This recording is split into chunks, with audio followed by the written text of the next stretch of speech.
Good morning, everybody. This is Dan Resnick. I would like to talk a little bit about our work, my joint work with professors. You can see them here in the picture, wearing a white shirt. Professor Ronaldo Garcia out of the Federal University of Goiás in Goiânia, Brazil, and Professor Jair Coiler wearing the red shirt. He is a retired professor out of Federal University of Rio de Janeiro in Rio, Brazil. Now he lectures at Federal University of Juiz de Fora in the Brazilian state of Rio de Janeiro. Both Ronaldo and Jair are professional mathematicians. I am a computer scientist. I'm on the right side of the picture. And the three of us have been engaged in doing some really fun work around triangular orbits in elliptic billiards. We put together this web page. You can see the URL up here. You can feel free to take a look at it. It has a lot of details about our work. All of the sections are here on the left side, so feel free to navigate through the site and look at all the details that it has to offer. But you can actually take a look perhaps at this first section here at the top of the site, where we give a few pointers to more interactive and direct links to our work before you dive into the details, starting with a page that is dedicated to a list of videos, applets, and images we produced. You can just click here, and that's going to take you to the videos and media dedicated page. You can see here that it's organized more or less in the same way. We have a bunch of sections here on the left side, and they're all organized down here. Perhaps the most important two sections are the interactive applet. I will give you guys a demo of this in a little bit. And also the section where I provide links to YouTube videos which illustrate our main results. For example, if you want to look at the fact that the Mitten Point is a stationary center, you can just click here. That's going to take you to YouTube, and you can just view that video easily like that. Okay, so that's pretty cool. Let's go back. So this is the page again. The page has below the quick reference video section, I actually list every single video we produced. I believe there's about 80 of them. We started in 2011. We worked for a couple of months in 2011, and then we stopped for 8 years. And we started work on this project again in May 2019, perhaps April 2019. And we've been working on this for about 3 to 4 months now. So the result is 80 new videos, and they're all listed here according to different areas that we were investigating in connection with orbits and elliptic billiards. So you can just scroll through this, look at these videos. Some of them are really cool. And then we also have a section with stationary images. For example, if you're interested in the loci of triangular centers for the first 100 Kimberling centers, you just click here. That's going to take you to another page with a bunch of drawings. They're conveniently set here. You can see a bunch of loci. They're pretty rich and interesting and intricate. My favorite ones are down below. I think it's around the X99 area. So you can go down here. Here's the X99.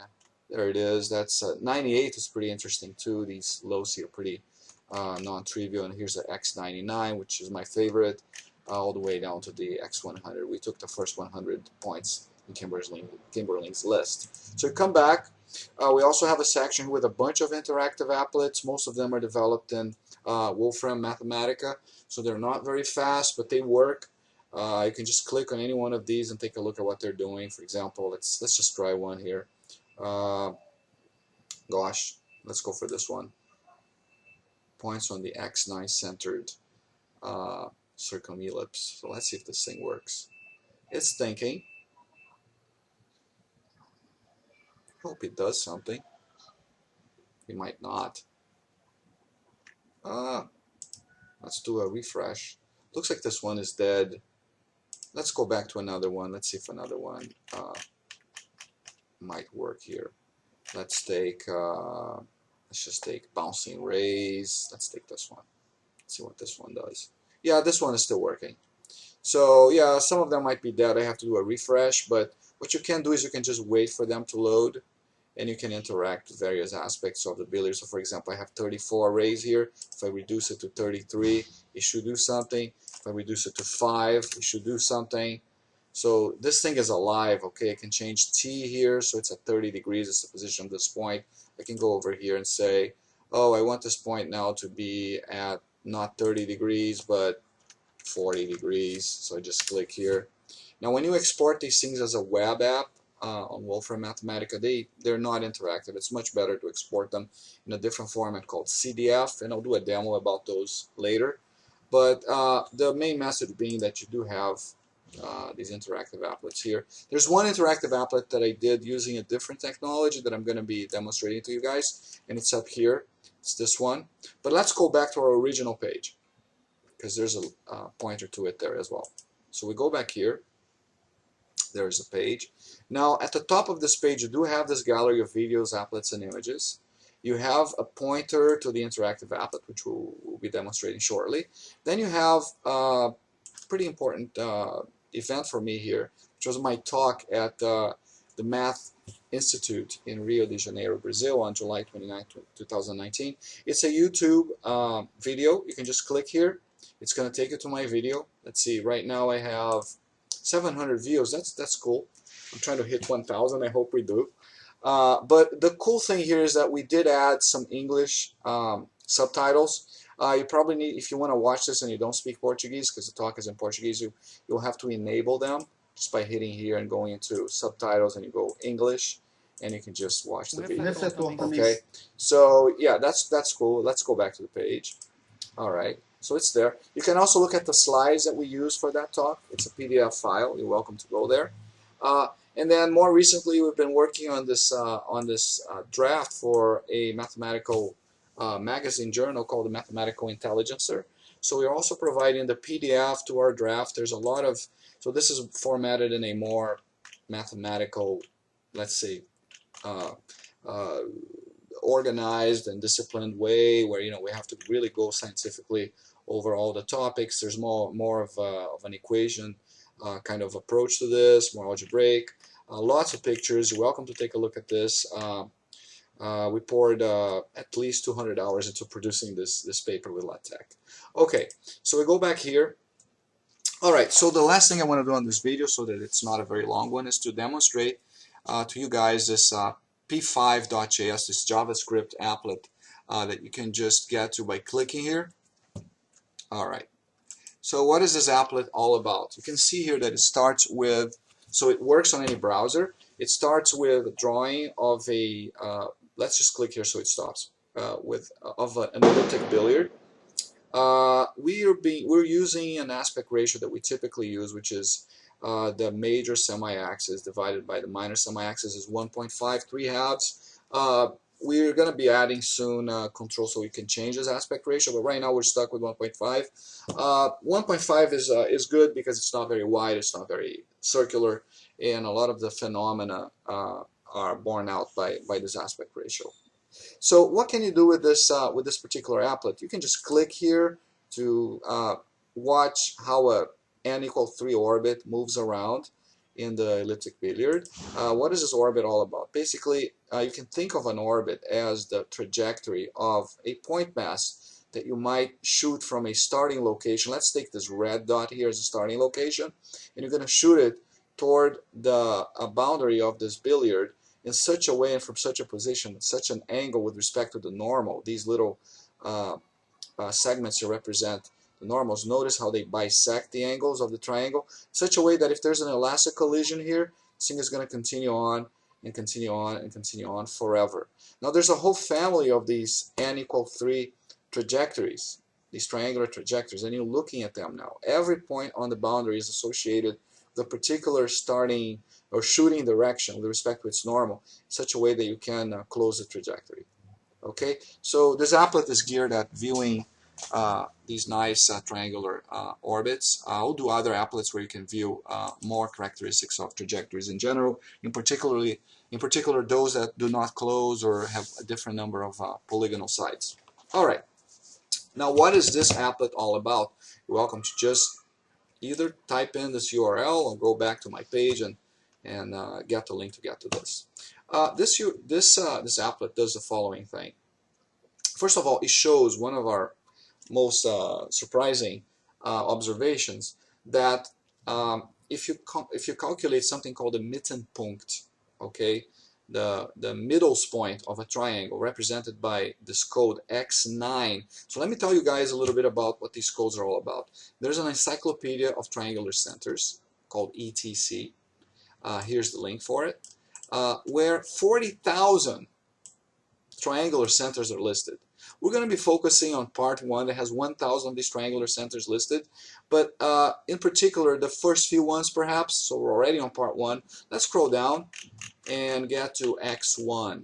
X1 is called the in-center. You're going to notice that Professor Clark Kimberling, who designed this Herculean site, refers to triangular centers using this code here. You have an X followed by a number in parentheses. And you go from sort of the most well-known centers down to the more complicated ones, the more obscure ones. So you start with the in-center.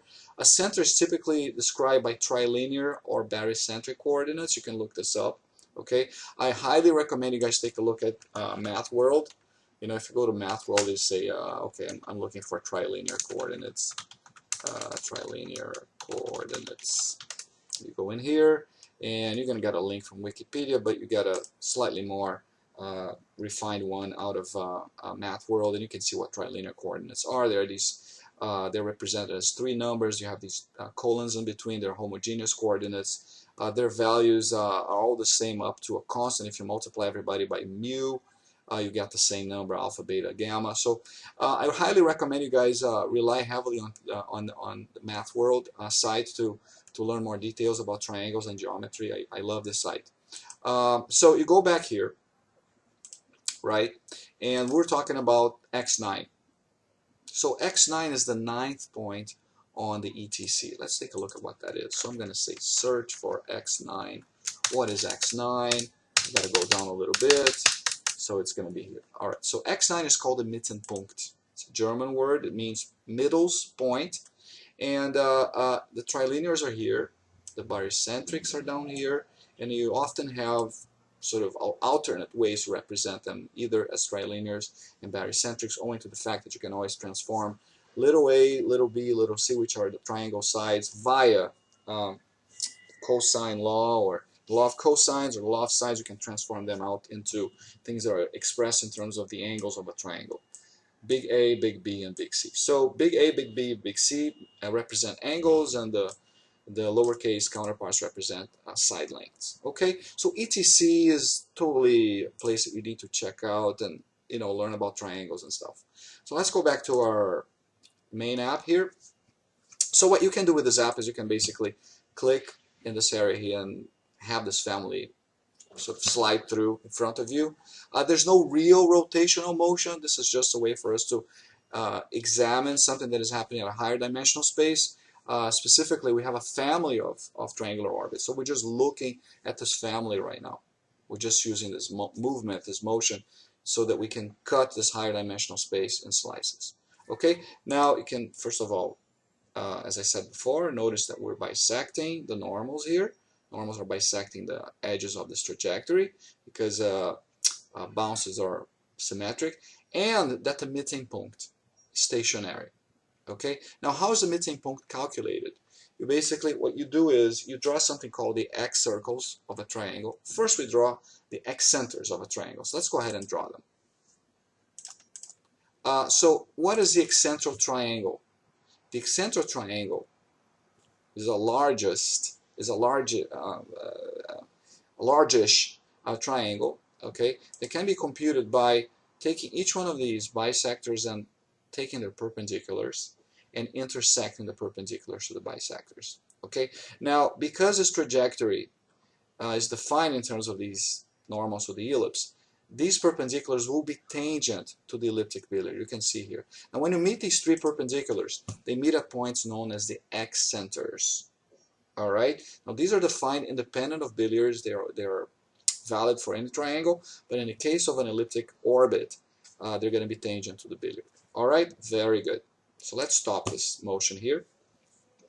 Now what you can do here is around each one of these X centers, you can draw a circle whose radius is the perpendicular distance to the specific side. Let's draw these circles.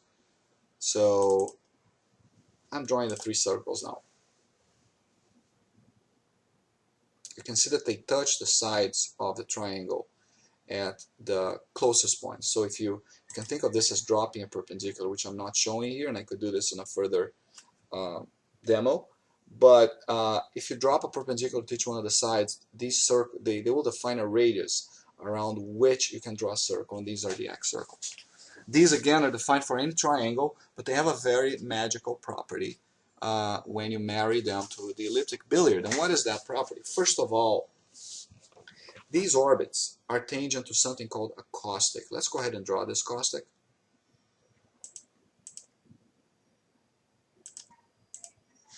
You can see here that there is an ellipse that sits, it's a stationary ellipse that sits inside the billiard. It's confocal with the billiard, and all the triangular trajectories that are in this family will be tangent. Each side will be tangent to this stationary internal ellipse. Now you can see here that I'm drawing point x11 at the same time. What is point x11? I'm getting to the Mitten Point, believe me.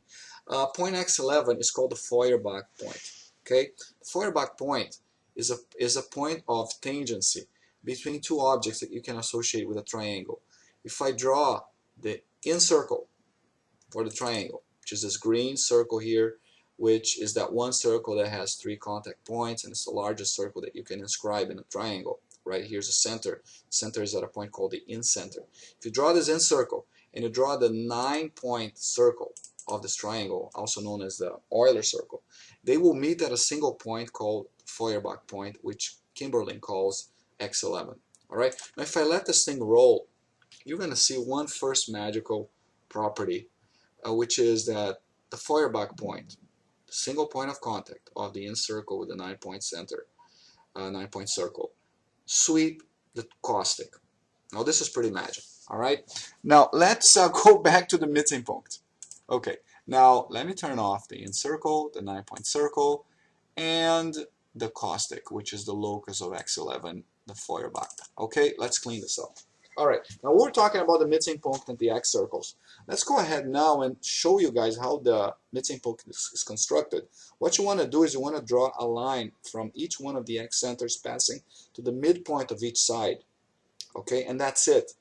A German mathematician known as von Nagel, called von Nagel, in the, I believe it was the 19th century, described this construction for a point that is a point of concurrence of the 3 lines leaving each one of the X centers and crossing the midpoint of the corresponding side.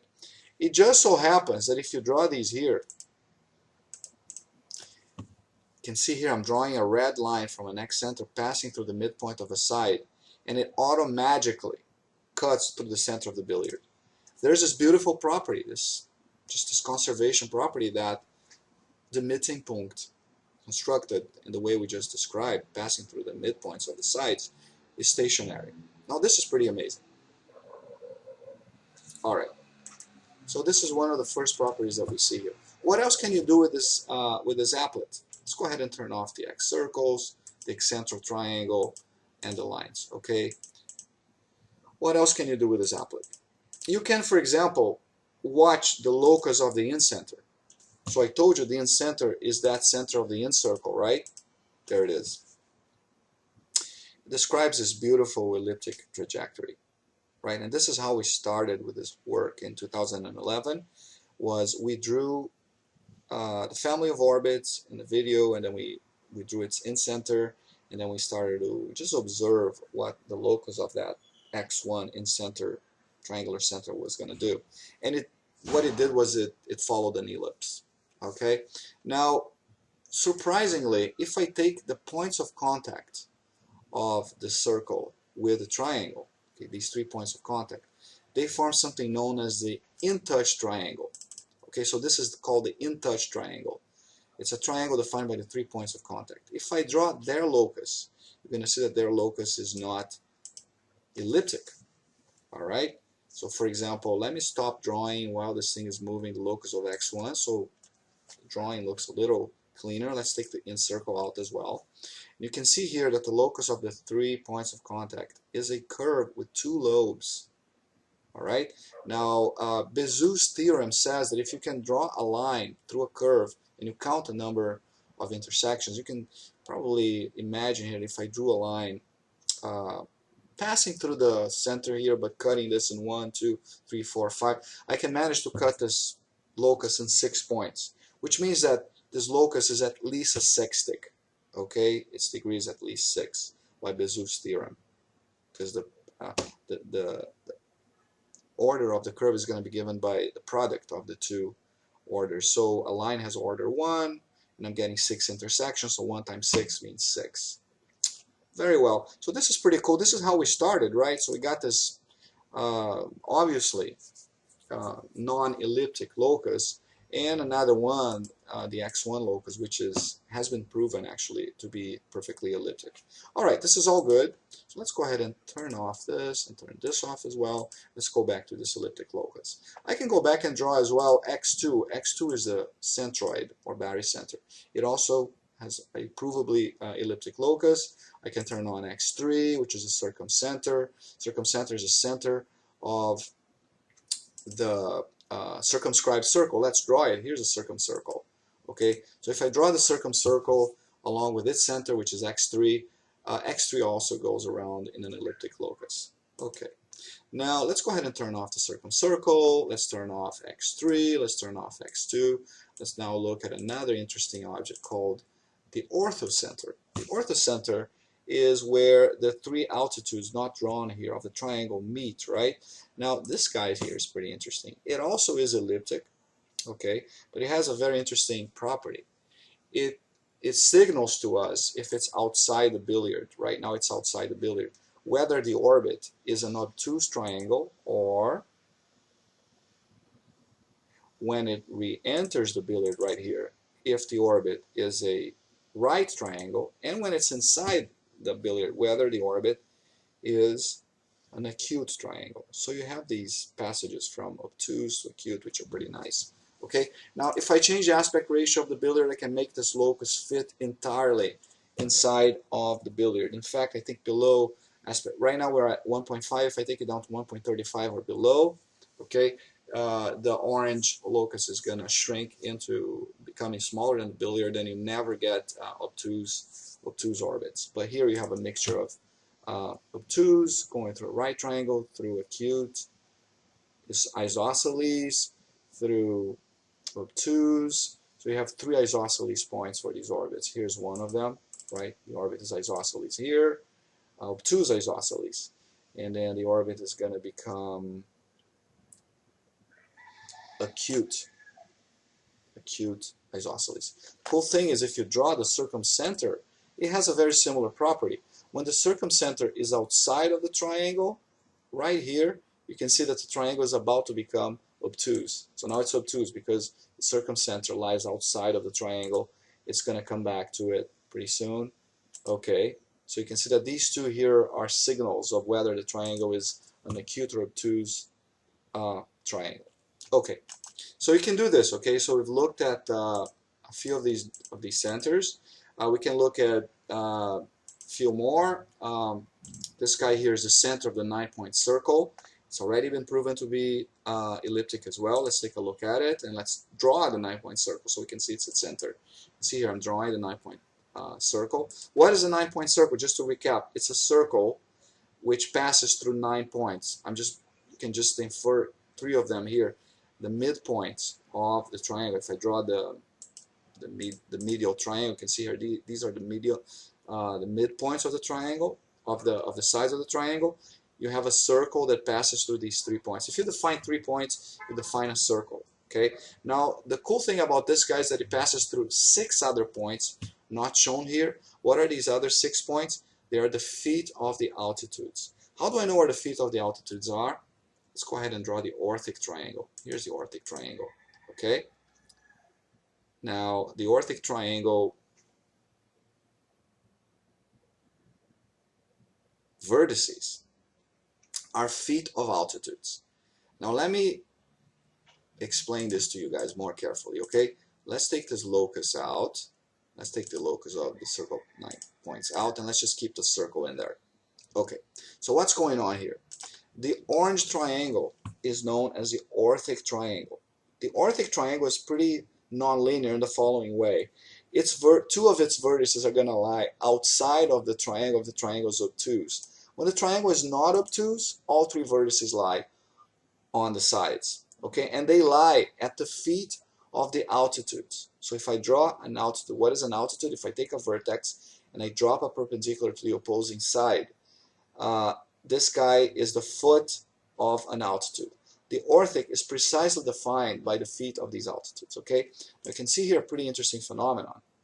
When the orbit is obtuse, two of its vertices are outside. When the orbit is acute, all three vertices lie on sides. Okay, now you can also see that the 9-point circle now is passing through 6 points. It is concyclic.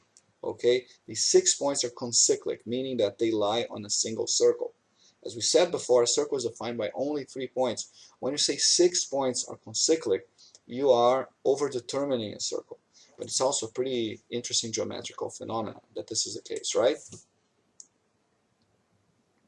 So you can see a bunch of stuff going on here. If I go back and I draw the locus of the orthocenter, you can see that it also marks when the orthic is going to have two of its vertices pushed out. Now, the other interesting thing is following. The orthocenter is the in-center of the orthic if the orthic is obtuse, if the orthic is acute, I'm sorry. So you can see here in this position, the orthic is acute. So the orthocenter of the reference triangle, which is our orbit, is the in-center. If I drew an in-circle in this orthic, it would fall right on top of x4. Okay? Now what happens when the triangle is obtuse? First of all, this guy, x4, can no longer be the in-center of this triangle because it's lying outside of it. An in-center must always lie inside of a triangle because it's the center of the largest inscribed circle. Now what ends up happening here is a switching phenomenon. The in-center of the orthic is now the obtuse vertex of the orbit. Okay, so it's this point right here. Okay, so if we were to track the in-center of the orthic to the orbit, okay, you would be describing a 4 piecewise elliptic curve because it is the orthocenter of the orbit while the orbit is acute, and it is the obtuse angle of the orbit when the orbit is obtuse. Okay, so this phenomenon is in one of my videos where I show this in more detail. Okay, so we're seeing here 6 points which are concyclic on the 9-point centers, and the other 3 missing are not shown here, but I'm just going to try to verbalize them to you. If you go back to dropping perpendiculars to each one of the sides, okay, and they're marked by the vertices of the orthic triangle, okay, let's go ahead and wait until this guy becomes acute again. All right, it's acute now. All right, now what can we say here? We can say the following. If I drop a perpendicular from this vertex here onto that side, it's going to hit that vertex of the orthic. But it's also going to go through the orthocenter. That's the definition of the orthocenter, is the midpoint of the 3 altitudes. Okay, so at the same token, if I drop the perpendicular from this vertex down here, I would go through the orthocenter, x4. Okay, it just so happens that the circle of 9 points also passes through the midpoint of the dropped perpendiculars, the midpoint between them and the orthocenter. Okay, so let's try to see this constructively. Okay, if I drop a perpendicular from here, passing through the orthocenter, I'm going to fall here. Now, tell me if you can imagine a line that is connecting this vertex to the orthocenter and get the midpoint of that line. It's going to be on the 9-point circle right here. Let's do the same thing from this vertex. I'm going to draw a line passing through the orthocenter and falling onto the foot of that perpendicular. The midpoint of that line, not shown, is going to be on the 9-point circle. So this circle has 9 points it goes through. Right? Let's recap. The 3 midpoints of each side, the 3 feet of the perpendiculars, and the 3 midpoints between each vertex and the orthocenter. Okay, not shown. Very good. So we're talking about now, we're sort of in the middle of this conversation here about the 9-point circle, the orthocenter, and whatnot. Why were we showing this? Because we wanted to describe the orbits go from the acute state to the obtuse state. All right, what other things can we do here? So as we saw before, we can draw a bunch of these derived triangles, a bunch of these circles. We can draw orbits with various points. The ones that are marked with stars here mean that they've been proven mathematically, algebraically to be elliptic. Okay, you can see them here. The ones that don't have a star, okay, they are known to be elliptic but haven't been proven yet. Okay, now how about these that have little wiggles after them? Let's take X6, this sine median point. Okay, the sixth center on Kimberling's list. This one is pretty awesome. This point is it's quasi-elliptic. To the naked eye, it's a perfect ellipse. But if you actually look more closely, it is not an ellipse. It's provably a quartic that is within a millionth of a unity from whatever ellipse that approximates it. So it's pretty close to an ellipse. If you go to, for example, let's take X99. That's a pretty interesting one too. This one closely tracks the billiard, but you can see that it misses the billiard a little bit. So it's clearly not an ellipse. If you vary the aspect ratio, these non-elliptic curves, sometimes they will develop curves and you get lobes and whatnot. Okay. Now, how about X15? X15 is pretty interesting too. Let's go ahead and draw it. X15 is this pretty narrow hot dog looking thing. It's not elliptic, and in fact this point is associated with a really beautiful property of all triangles. If I draw perpendiculars from X15 to each one of the sides, I get the so-called pedal triangle of X15, or pedal triangle. Let's draw the pedal triangle of X15. Now let's turn on the other guys. Oh, there it is. Now I'm drawing the pedal triangle of X15. What is a pedal triangle? Again, I take wherever the point X15 is. I believe this is called the first or second isodynamic point. Let's go ahead and check what that is. X15. The first isodynamic point. Okay, so if you draw the first isodynamic point, you use its triliners just like what's provided on the ETC site. You get this point here. It follows a non-elliptic locus. Now, if I calculate the pedal points of this point, so I'm dropping a perpendicular here, dropping a perpendicular, dropping a perpendicular here, you get this triangle. Now, what's beautiful about this triangle? Can anybody guess? By the way, this is the centroid of this triangle that I'm drawing. I think you can already guess, right? This triangle is a perfect equilateral.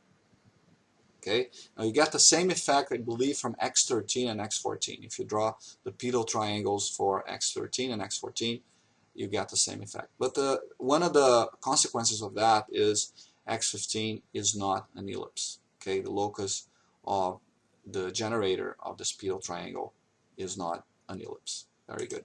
All right, so you have a few other points here. Perhaps notably, let's go ahead and get rid of this guy. Let's get rid of this guy. Let's go back to the orbit. Perhaps pretty notably is the fact that, as we said before, the Feuerbach point sweeps the caustic. Okay, Feuerbach point, again, recapping, is a touch point between the encircle and the 9-point circle. It sweeps the orbit. Now here's another cool thing. Let's go ahead and show an object called the anti-complementary triangle. Here it is, anti-complementary triangle. The anti-complementary triangle is a triangle that is formed by drawing parallels to each side and translating them to the opposing vertex. So you can tell that this first line here is parallel to this one, this second one here is parallel to that one, and so on, so forth. So you end up forming this light blue triangle called the anti-complementary triangle. Okay? Now, first of all, the locus of its vertices is not elliptic. It's kind of a weird curve.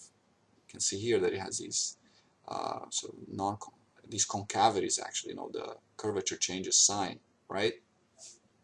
So this is the locus of the vertices of the anti-complementary triangle. Now, why am I showing you this? Because if I take that locus out, this triangle here also has its own incircle, and it also has, not shown, its own 9-point circle. By the way, the 9-point circle of this triangle is coincidental with the circumcircle of the reference triangle. So if I draw the circumcircle to the reference triangle, to the blue orbit, It is the 9-point circle of the anti-complementary.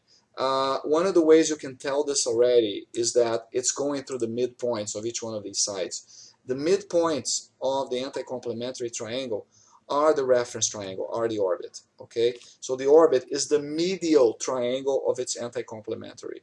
Okay, what is the medial triangle? Is the triangle formed by the midpoints of a particular triangle. The orbit has its own medial triangle. Here it is. Here's the orbit's own medial triangle. Okay. Now, if I were to draw the anti-complementary triangle to this medial triangle, this brown guy here, I would get the orbit. By the same token, now let's take the medial out. When I drew this anti-complementary of the orbit becomes its own medial. Which means that if I draw the circle to the orbit, it's going to have to be the 9-point circle to the anti-complementary, because that one has to pass through the midpoints of its sides. Okay. Now, what I'm not showing here, and I should be showing, is the in-circle of the anti-complementary, because it has some amazing properties that are not being shown here, namely that its points of contact are on the billiard.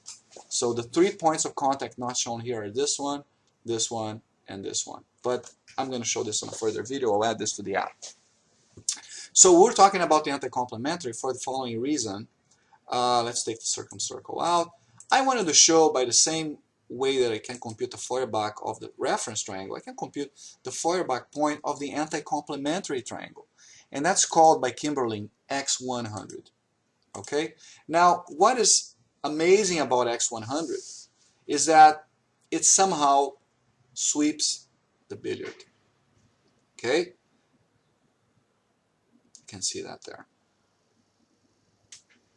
So, if I actually drew the barycenter, X2, there's a really cool property here.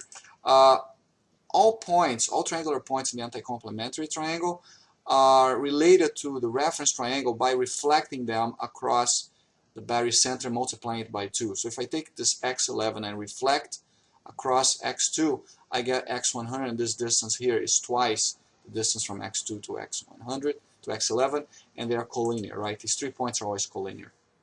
But you can see that X100 sweeps the billiard. Okay? Now, as I told you, the vertices of the anti-complementary are not elliptic. In general, vertices of the right triangles are not elliptic. Okay? Let's look, for example, at the locus of the orthic triangle, which we saw before. It's also not elliptic. It's, again, a sextic. It's a curve of 6 degrees. Because you can 1, 2, 3, 4, 5, 6 can compute 6 intersections with a straight line, but it's not elliptic. So if I draw, for example, let's draw some other triangle here. I told you that the incircle has 3 points of contact. Let's clear this up a bit. Let's take this out. Let's take this out. Let's take this out. So you can see also that the vertices, we saw this before, are not elliptic of the in-touch triangle of the orbit. Here's an interesting counterexample to this. Let's go back to the Accentual Triangle. Remember the Accentual Triangle?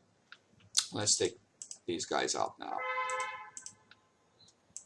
Okay, here's the Accentual Triangle, the midpoint of perpendiculars to the bisectors or to tangents to the billiard. What does the locus of this guy look like? Well, this guy has a perfectly elliptic locus, which is vertical, it's upright, and it happens to be similar, i.e., ratio of its axes is similar to the locus of x1, the incenter. So x-centers and incenters and incenter are related. In fact, these 4 points are algebraically the same, right? The internal incenter, the 3 external so-called incenters, also known as x-centers, are in the same family. But you can see here, you cannot see the entire elliptic path of the excenters, the 3 excenters, but they're this vertical ellipse. Okay, so I think I'm going to stop here. I'm going to leave you guys with this link so you can further perform experiments with this app. I'll go back to the page here.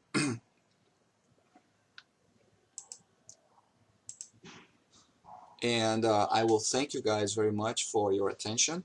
My contact information, I believe, is not provided here, but you can write me at dreznik @gmail.com, and I'll be glad to take your questions and your comments and your suggestions.